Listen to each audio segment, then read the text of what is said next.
Hello, my old school soul food family. Chef Jeffrey back with another video. Alright, y'all, this week is going to be back to back videos.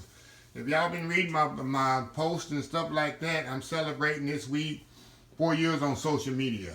I've been on Facebook 4 years and YouTube actually 2 years. It'll be 2 years ago this week actually. May 25th is when I actually, May 25th, 2019 is when I actually started my YouTube, posted YouTube video. I had a YouTube account since 2012. I never posted no food videos. So I posted my first food video May 25th, 2019. So it's about, right this week it'll be 2 years old in Facebook, 4 years old in Instagram, about 3 years old. So about 4 years total on social media. So I'm celebrating this week with some of my favorites, some of the foods I really like to eat. I really like to eat everything I post, really. But anyway, let me get started here. We're going to do some pork rib lollipops. That's what I call them. All it is fried pork ribs.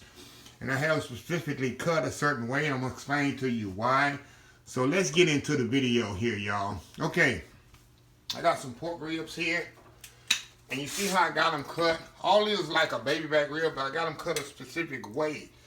See how they're not that big, and I call them a lollipop because you can actually just pick them up and eat them like a lollipop. I don't have a lot of fat on them.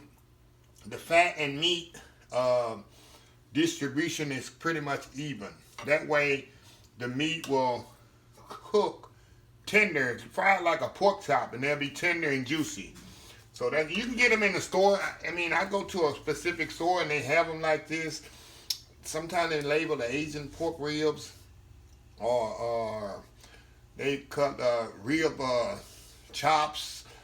They label them differently, but they like a baby back rib, but a little bit shorter than a baby back rib. And they have them already packaged. So anyway, let's get started here. I'm gonna season it up like I always do. I'm gonna season it very liberally here, y'all, because I'm gonna do a wet, dry, fry method. Meaning I'm gonna need a lot of seasoning, because I'm gonna use a little seasoning in my buttermilk. So I'm putting a little bit more seasoning as usual, because I'm going to lose some in the breading process. You can use whatever seasoning you want to. You know I use my shake, granulated garlic, and my cavenders. That's what I use on mine. So I'm going to season both sides here. I'm going to do these in a deep fry. Of course, you can do it in a skillet. You can fry them in a pot. I just do my deep fry a little bit more convenient for me. But they'll work in the skillet too. So see, I'm seasoning really, really good. It might look like a lot of seasoning, but it's not, because like I say, when I put it in the buttermilk, you're gonna lose a lot of seasoning on it. Okay. Now, like I say, I'm doing the buttermilk, flour, fry method. The reason I use buttermilk when I fry these, because buttermilk is more thicker and the seasoning have less tendency to fall off than if I was to use regular milk. If I use regular milk, the seasoning gonna tendency to fall off here. That's what I do. Put buttermilk in the flour and in the fryer. We're gonna dust off. I'll go to the fryer here in a second. Gonna get them frying off in here.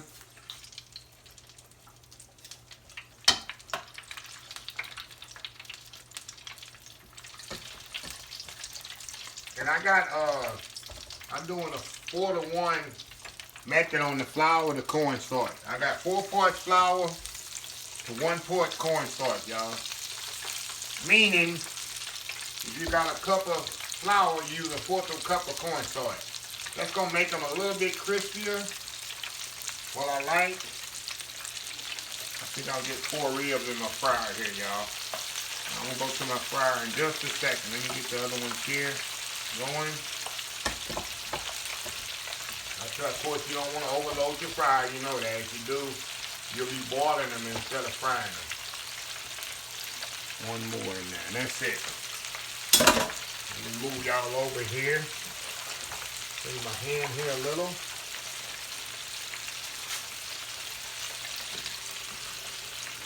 And I got them here just in the fryer here, y'all.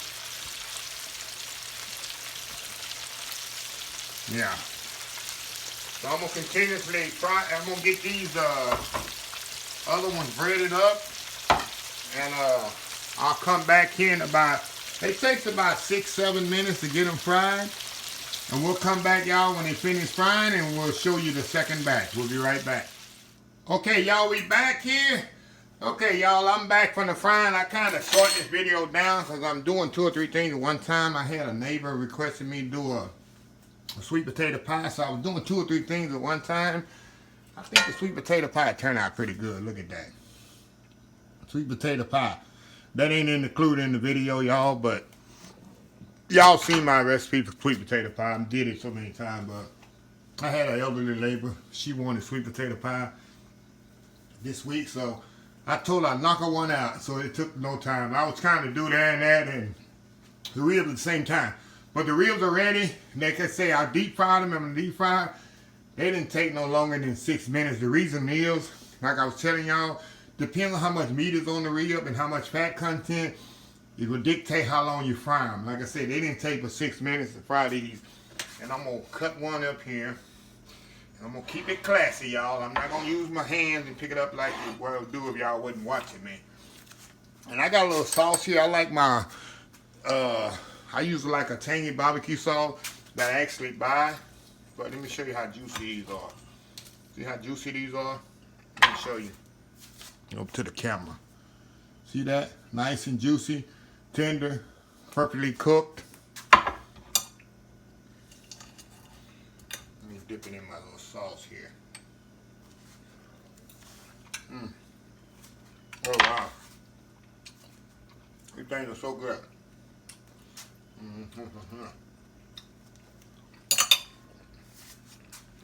If y'all wasn't here, of course I'll be able to pick that thing up with my finger. But I'm keeping it classy, y'all. But this recipe is very simple. Like I say, try not to get the rib too thick. Let me quit chewing here. Like my mom would say, boy, quit chewing with your mouth full.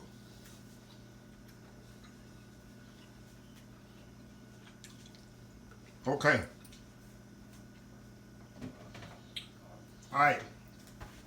Like I say, get a nice rib that doesn't have just enough fat and meat content on it so it don't take so long to cook. I can't stop eating. And what you also can do is marinate this overnight in the seasoning and in the buttermilk. That'll help even tenderize it even more.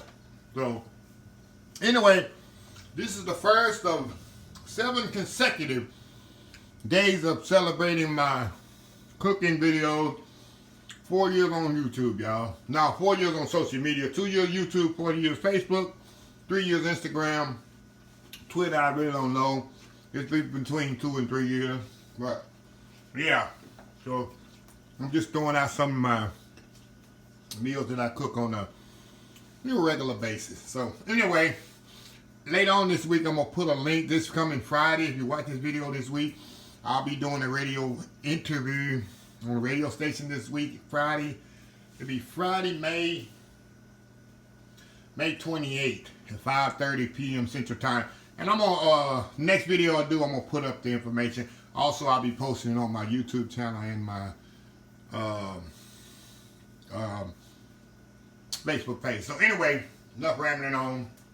I'm going to close this video out. If you enjoyed this video, please share, please comment, please subscribe, please follow other social media accounts. Facebook, YouTube, Instagram, Twitter, Twitch TV, Pinterest, and oldschoolsoulfood.com. Remember the hashtag, like I live by on a daily basis, help somebody, Old School Soul Food. Until next time, have a blessed Old School Soul Food Day. And I hope y'all enjoy my anniversary week. Have a blessed Old School Soul Day. I'm not going to edit that out. Have a blessed Old School Soul Food Day. I'll see y'all in the next video. I love y'all. Bye.